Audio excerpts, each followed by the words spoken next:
Notification ನಮಗೆ 3 ವರ್ಷ ಆಗಿದೆ ಮಾಡಿ, ಒಂದೇ ಒಂದು ನೋಟಿಫಿಕೇಷನ್ ಇಲ್ಲ.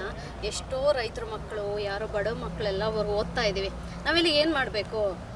ಪದೇ ಪದೇ ನೋಟಿಫಿಕೇಷನ್ ಇಲ್ದಲೆ ಎಲ್ಲವನ್ನು ಬಿಟ್ಟು ಓದ್ತಿರುವಾಗ ನೋಟಿಫಿಕೇಷನ್ ಮಾಡಿದ್ರೆ ನಮಗೂ ಒಂದು ಧೈರ್ಯ ಅಲ್ವಾ? ಸೊ ಯಾವುದೇ ಪ್ರೈವೇಟ್ ಜಾಬಿಗೆ ಹೋಗ್ತಾಯಿಲ್ಲ ನಾವುಗಳು, ಮತ್ತು ಯಾವುದೇ ರೀತಿಯಾದಂಥ ಇನ್ಕಮ್ ಇರಲ್ಲ, ಸೋರ್ಸ್ ಆಫ್ ಇನ್ಕಮ್ ಇಲ್ಲ. ಆದರೂ ನಾವು ಓದ್ತಾ ಇದ್ದೀವಿ ಅಂದರೆ ಅದೆಲ್ಲನೂ ಬಿಟ್ಟು ಸರ್ಕಾರ ಗಮನ ಕೊಡಬೇಕು ವಿದ್ಯಾರ್ಥಿಗಳ ಕಡೆಗೆ. ಎಷ್ಟೋ ಸಾವಿರಾರು ಲಕ್ಷಾಂತರ ಜನ ಓದ್ತಿದ್ದಾರೆ. ಏಕೆಂದರೆ ನಾವು ಒಂದು ಗೌರ್ಮೆಂಟ್ ಜಾಬ್ ಅಂದರೆ ನಮ್ಮದು ನಮ್ಮ ಮನೆ ಸಾಕ್ಬೋದು ಅನ್ನೋ ಉದ್ದೇಶಕ್ಕೋಸ್ಕರ. ಆದರೆ ಸರ್ಕಾರ ಇದು ಯಾವುದೇ ರೀತಿಯಾದಂಥ ಕ್ರಮ ತಳ್ದಂಗೆ ಅವ್ರದ್ದೇ ಆದಂತಹ ಒಂಥರ ಅನ್ಯಾಯ ಮಾಡ್ತಿದ್ದಾರೆ ಬಡವ್ರ ಮಕ್ಕಳಿಗೆ ಮೇಯ್ನಾಗಿ. ಏಕೆಂದರೆ ಶ್ರೀಮಂತರ ಮಕ್ಕಳು ಯಾರು ಈ ಫೀಲ್ಡಿಗೆ ಬರಲ್ಲ, ನೆಸೆಸಿಟಿ ಇರಲ್ಲ ಅವರಿಗೆ. ಬರ ಅಂತಾರೆ ಮಿಡಲ್ ಕ್ಲಾಸು ಬಡವ್ರ ಮಕ್ಕಳಾಗಿರೋದ್ರಿಂದ ದಯಮಾಡಿ ನೋಟಿಫಿಕೇಷನ್ ಮಾಡಿ ಪ್ಲೀಸ್. ನಾವು ಆ ನೋಟಿಫಿಕೇಷನ್ಗೋಸ್ಕರ ಕಾಯ್ತಾ ಇದ್ದೀವಿ. ಇದು ನಾನು ಸರ್ಕಾರ ಕಡೆಯಿಂದ ಕೇಳ್ಕೊಳ್ಳೋ ಒಂದು ಮನವಿ ಅಷ್ಟೇ. GR ಆರ್ಥೋಪೆಡಿಕ್ಸ್ ಕೋಲಾರ್ ಮೂಳೆ ಚಿಕಿತ್ಸಾ ಕೇಂದ್ರ.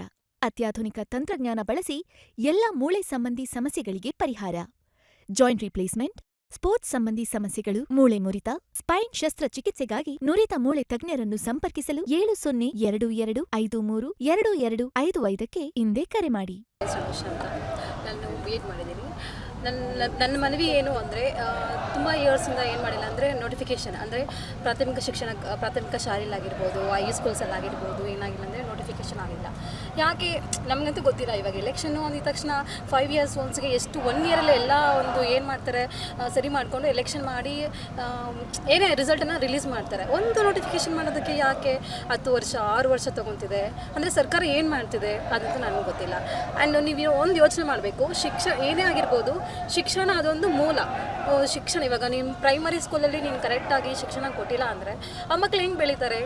ಯಾವ ಥರ ಬಂದು ಸೊಸೈಟಿಯಲ್ಲಿ ಮೂವ್ ಆಗ್ತಾರೆ? ಕಳ್ತನ ಆಗ್ತಿದೆ, ಮರ್ಡರ್ಸ್ ಆಗ್ತಿದೆ, ರೇಪ್ಸ್ ಆಗ್ತಿದೆ. ಇದು ರೀಸನ್ನು ಒಂದು ಪ್ರಾಪರ್ ಶಿಕ್ಷಣ ಇಲ್ಲ. ಪ್ರಾಪರ್ ಶಿಕ್ಷಣ ಯಾಕಿಲ್ಲ? ಪ್ರಾಥಮಿಕ ಶಿಕ್ಷಣದಲ್ಲಿ ಮತ್ತು ಹೈಯರ್ ಎಜುಕೇಷನ್ ಸ್ಕೂಲಲ್ಲಿ ಏನಿಲ್ಲ, ಟೀಚರ್ಸ್ ಇಲ್ಲ. ಅವ್ರು ಕಾಂಟ್ರಾಕ್ಟ್ ಬೇಸಿಸ್ ಮೇಲೆ ಏನು ತೊಗೊತಿದ್ದಾರೆ ಅಂದರೆ ಟೀಚರ್ಸನ್ನ ತೊಗೊಂಡು ಮಾಡ್ತಿದ್ದಾರೆ.